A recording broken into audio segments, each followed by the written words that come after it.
Today we are reading Black Market Dealer Investigative Notes, the notes of the undercover journalist who investigated the black market dealers in Orem Alley. Black Market Dealer Investigative Notes 1. It all started a long time ago, back when I first met him. It must have been the last Denizens of Abundance war when I first started seeing the black market dealer in refugee camps.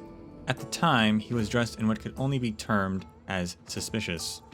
A huge hood over his purple face mask, and a massive backpack strapped to his back, completely out of kilter with the rest of his body.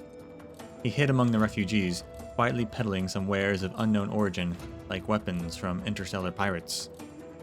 I struck up a conversation with him, and this man hardly kept his secrets to himself. Not only did he flog some weapons to me, but he even promised to offer me some mods. In other words, weapons mods.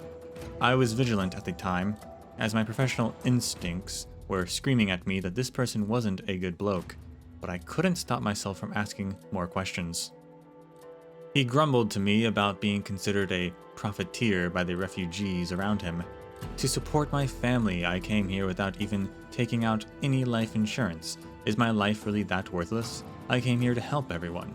He pointed to eggshells on the ground, telling me how some loose refugees would even pelt him with eggs and how his kindness had not gotten the respect it deserved.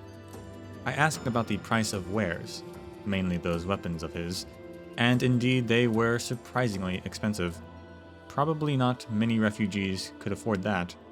When asked about this, he retorted, "An optimist invests in the future. It's no use worrying about money, because if you don't use it now, you'll sure be spending it in the future." This guy keeps having this grim sneer, and it's starting to creep me out. Leaving the refugee camp, I reported him to the Realm Keeping Commission. Unregulated market operations are always a violation of laws and ethics. Based on the report from the Realm Keeping Commission, the black market dealer should have been caught. And yet, the past few days, I've been seeing him again over at Orem Alley. Black Market Dealer Investigative Notes 2.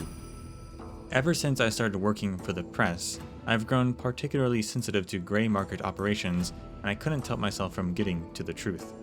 This guy was dressed completely differently from last time, but his movements were a dead giveaway. Seeing him draw closer, he also recognized me from before and started to banter again.